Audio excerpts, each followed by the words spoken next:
Opa! Pensa Brasil, com Rodrigo Aidar.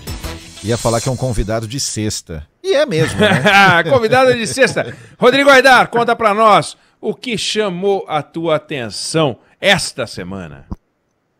Salve, Eneg, salve, Felipe. Salve. Como vão aí? Um abração para os ouvintes. Eneg, a gente assistiu na semana passada o lamentável caso André do Rep no Supremo Tribunal Federal, todo o barulho que ele provocou e etc. E a lição que fica do caso André do Rep é a de que o Supremo tem que diminuir, sempre que possível, o caráter lotérico das suas decisões.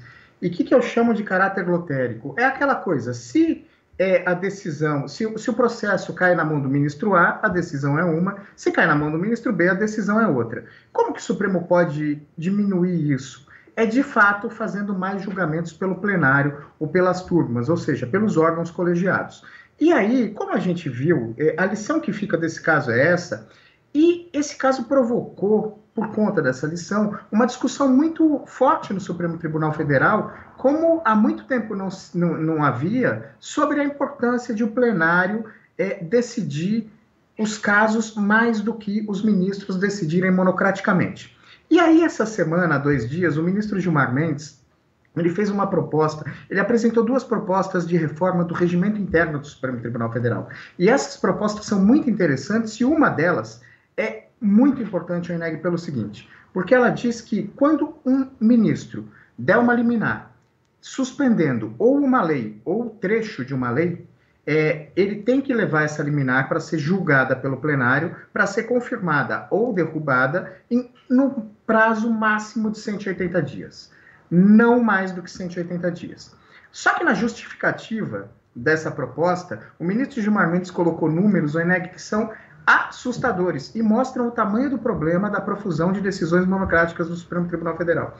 Ele levantou que do ano 2000, 1º de janeiro de 2000, até 20 de outubro de 2020, num espaço de 20 anos, os ministros do Supremo deram individualmente 255 liminares, suspendendo leis ou trechos de leis. Dessas 255, nesse espaço de 20 anos, 69 ainda estão vigentes. E por que esse número é importante? Pelo seguinte, Eneg, por conta da lógica. Quando uma lei é aprovada, ela passa pelo Congresso Nacional, ou seja, por 513 deputados, 81 senadores, é sancionada pelo presidente da República, e aí ela vira lei. Tem 585 cabeças pensando nisso.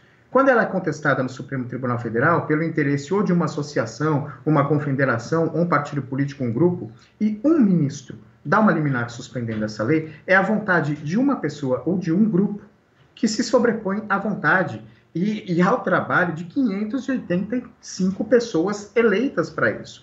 É por isso que é importante que, quando há uma liminar nesses casos, ela não perdure no tempo, assim, às vezes, indeterminadamente.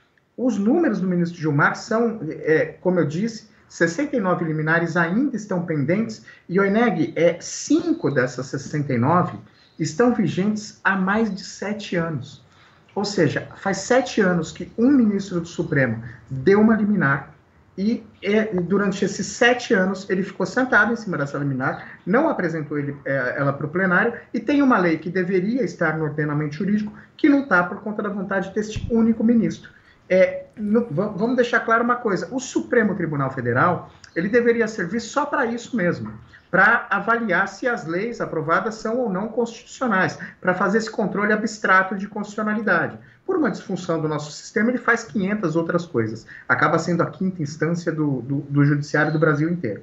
Mas quando ele suspende uma lei, que sejam os 11 ministros, o plenário, a gente tem um exemplo bem atual e polêmico, o juiz das garantias. O juiz das garantias, ele foi aprovado, e em janeiro, o ministro Luiz Fux, que está falando bastante aí sobre o espírito da colegialidade, né, ele deu uma liminar suspendendo a implantação do juiz das garantias por tempo indeterminado. Essa liminar está vigente, vai fazer 1 ano, e se encaixa aí nessas liminares que o ministro Gilmar Mendes chama a atenção, que estão há mais de 6 meses sem serem analisadas pelo plenário do Supremo.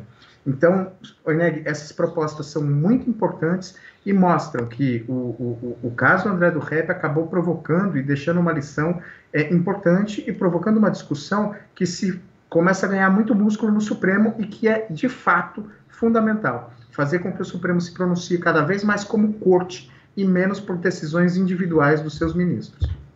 Vamos acompanhar Rodrigo Aidar, sempre com essa mania dele de cobrar coerência, mas vamos em frente, Pensa Brasil, semana que vem a gente conversa, abraço, bom final de semana.